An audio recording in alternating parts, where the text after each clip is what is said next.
बहुत बहुत स्वागत दोस्तों। दुनिया के तमाम देशों में मौजूद हमारे दोस्त, हमारे भाई और भारतवासी सहित सभी को बहुत बहुत स्वागत है हमारे चैनल पे।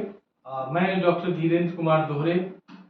जैसा कि आपको पता है कि भारतीय संविधान भारत की आन बान शान सब कुछ है और भारत के संविधान की व्यवस्था भारत को शांति काल से लेकर युद्ध काल सभी जगहों पर उसने मजबूती प्रदान की है।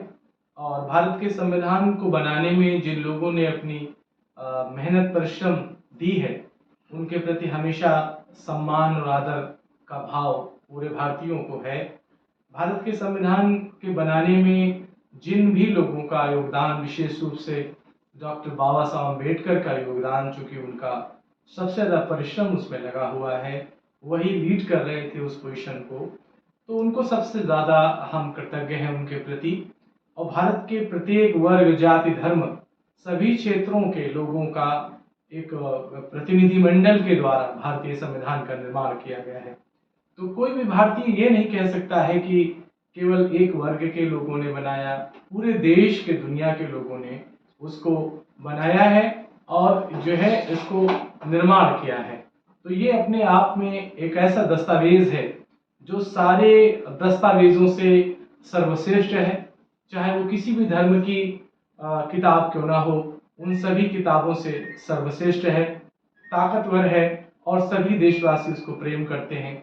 अगर देश के लिए कोई हम ग्रंथ की बात करते हैं तो वो भारत का संविधान है, जिसको हम पूरे आन बान शान से व्यवस्थित रखते हैं। भारतीय संविधान एक ऐसा दस्तावेज है जिस दस्तावेज ने पूरे भारतवर्ष को अपने व्यवस्था में एक सम्मान दिया है, आदर दिया है। उस संविधान की बार बार हम बात करते हैं। हम संविधान की तमाम भागों से होकर गुजरेंगे, लेकिन उसके कि पहले कि हम उसकी बात करें तो सबसे पहली बात आती है कि जो भारत के संविधान की प्रस्तावना है, डॉक्टर बाबा साहब अम्बेडकर ने कई बार इसको कहा, बहुत सारे कानूनविदों ने कहा है कि भारत के संविधान की प्रस्तावना मात्र का ही अध्ययन भारत के संपूर्ण संविधान का अध्ययन है। यदि व्यक्ति उसको अच्छे तरीके से समझ जाए शब्द टू शब्द, तो जरूरी नहीं है कि वो उसके 22 भागों को पढ़े, उसके 25 उसके 395 अनुच्छेदों को पढ़े, 12 अनुसूचियों को पढ़े। ये कोई बहुत आवश्यक नहीं है। यदि वो भारत के संविधान की प्रस्तावना को अच्छे से पढ़ लेता है और समझ लेता है तो वो पूरे संविधान को समझ और जान लेगा। जैसा कि आपको जानते हैं कि बहुत सारे ऐसे लोग हुए जिसमें नाम आता है संविधान विशेषज्ञ N.A. पालकीवाला साहब का, जिसमें उन्होंने कहा था कि ये जो कॉन्स्टिट्यूशन है संपूर्ण, इस कॉन्स्टिट्यूशन का यदि कोई परिचय पत्र है या जो कह सकते हैं कि इंट्रोडक्शन है प्रॉपरली, तो वो भारत के संविधान की प्रस्तावना है। और ये प्रस्तावना एज इट इज उस समय शामिल हुई जब भी भारत का संविधान बन रहा था।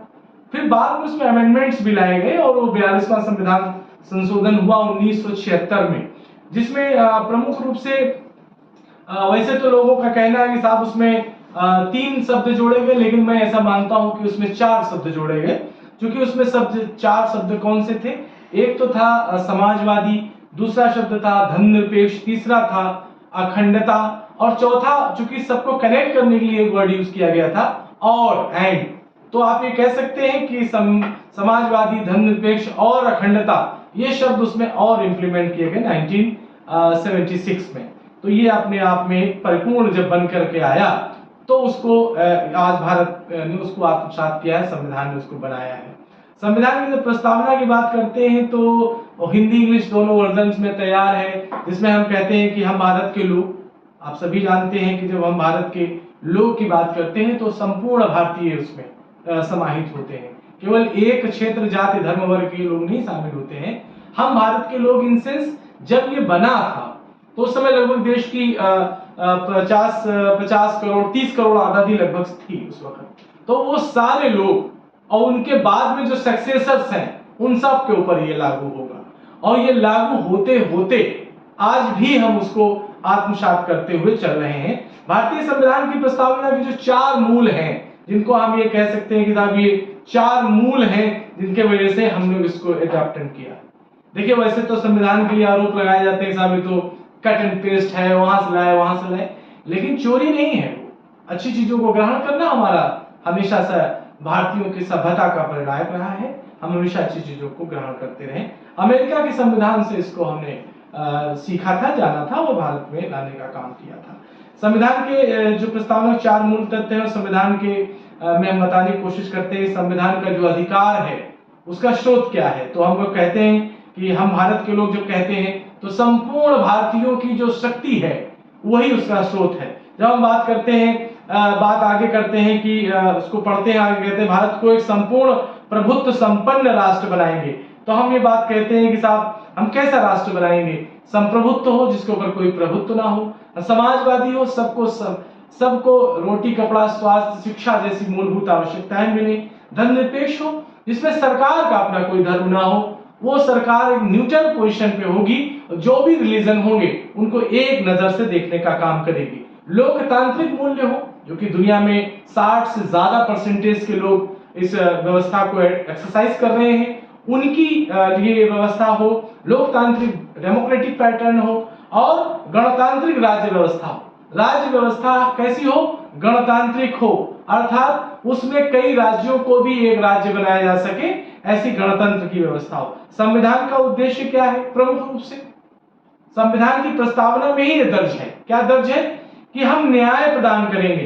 कैसी न्याय, एक न्याय, स्वतंत्रता, समता और बंधुत्व, ये विशेष रूप से भारत के संविधान का उद्देश्य है। और इसको लागू करने की डेट्स कौन है, 26 नवंबर सन 1949, क्योंकि 50 में हमने इसको हमने ले आए और 1950 में हम इसको इंप्लीमेंट करने के लिए इसको जा रहे हैं, और ये उसकी प्रमुख बातें हैं। संप्रभुता आप सभी जानते हैं, संप्रभुता का सीधा, वैसे बहुत टेक्निकल है उसको बताना जरूरी नहीं है।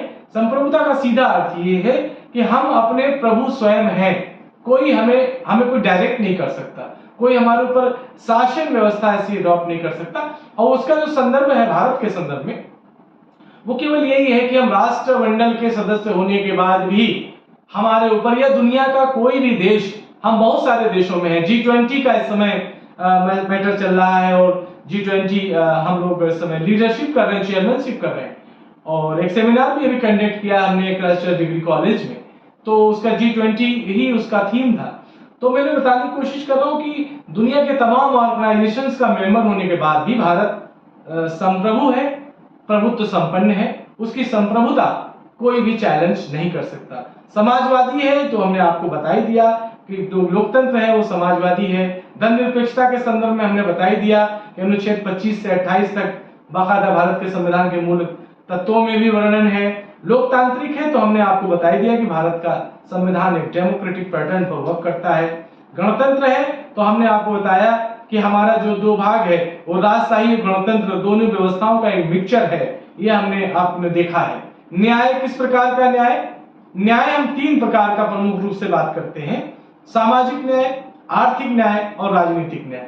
ये संविधान की मूल प्रस्तावना में भी इन व्यवस्थाओं की दिया गया। सामाजिक न्याय का क्या अर्थ है, सामाजिक न्याय का अर्थ केवल इतना है कि भारत के अंदर फंडामेंटल राइट्स में बाकायदा दिया गया है कि किसी भी व्यक्ति को, भारत के नागरिक को, हम रंग, जाति, धर्म, वर्ग, लिंग के आधार पर उसके साथ किसी प्रकार का भेदभाव नहीं करेंगे। और विशेष रूप से इसका जो इशारा था वो अनुसूचित जाति, जनजाति और पिछड़े वर्गों के लोगों के लिए था।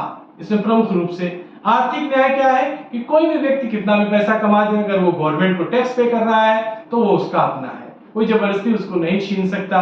बाकी जिनको भी कोई भी अर्न कर रहे हैं उनको देने का काम सरकार टैक्स इंपोज कर सकती है, लेकिन किसी को जबरिया उसकी संपत्ति को attach without any legal process उसको अटैच नहीं कर सकती। राजनीतिक न्याय का सीधा अर्थ ये है कि आप 18 साल के अगर हैं तो आप वोट दे सकते हैं, आप 21 साल के हैं तो आप सेल्फ लोकल गवर्नमेंट में एज ए आप इलेक्शन कंडक्ट कर सकते हैं, आप पंचायत में कर सकते हैं, और यदि आप 25 साल के हैं तो आप लोकसभा, विधानसभाओं के चुनाव में भागीदारी ले सकते हैं, वोट दे सकते हैं, वोट ले सकते हैं, चुनाव लड़ सकते हैं। ये सारी जो व्यवस्थाएं हैं कोई भी संघ बना सकते हैं, कोई भी एनजीओ बना सकते हैं, कुछ भी करके आप कर सकते हैं। स्वतंत्रता का अर्थ क्या है? स्वतंत्रता प्रमुख रूप से जो हमारी स्वतंत्रता की जो हम बात करते हैं वो बात करते हैं सब अंग्रेजों से जो हमने स्वतंत्रता प्राप्त की है, उस हम स्वतंत्रता का सेलिब्रेशन आज 75 साल अमृत काल में हम लोग कर रहे हैं प्रमुख रूप से। तो हम उसी स्वतंत्रता की प्रमुख रूप से बात करेंगे। समता, समता का सीधा अर्थ है कि हम जो फंडामेंटल राइट्स में बाकायदा 6 के 6 मौलिक अधिकार आपको जो दिए गए हैं, वो एक प्रकार से इशारा करता है समता का, जिसमें हम बताते हैं कि विधि के समक्ष समान रहेंगे, दल, जात, धर्म, भाषा, क्षेत्र, लिंग के आधार पर कोई भेदभाव नहीं होगा। हम बात करते हैं गवर्नमेंट जॉब्स में हमें इक्वलिटी मिलेगी। हम बात करते हैं कि अस्पृश्यता का अंत होगा, आर्टिकल 17 बहुत इंपॉर्टेंट है, उसी के आधार पर एससी/एसटी बनी है। उसके अलावा उपाधियों का अंत 1918 में कहते हैं कि सब उपाधियां जो दी जाएंगी वो अंग्रेजों के द्वारा जो उपाधियां अभी तक दी गई हैं उनमें शिक्षा और सेना में कुछ छोड़ करके बाकी सारी उपाधियां फिनिश आउट की जा रही हैं, इसके लिए जिससे कि सब लोग समान महसूस करें। उसके अलावा बंधुत्व बना रहे। तो ये सब सारी बातें भारत के संविधान की प्रस्तावना में दर्ज हैं। तो ये जो आज आपके समक्ष हमने प्रस्तुत किया है वो भारतीय संविधान की प्रस्तावना के बारे में बताया है। आने वाले समय में भी हम आपको बहुत अच्छी चीज बताएंगे। आप सब लोग ध्यान से देखें। बहुत बहुत धन्यवाद, शुक्रिया।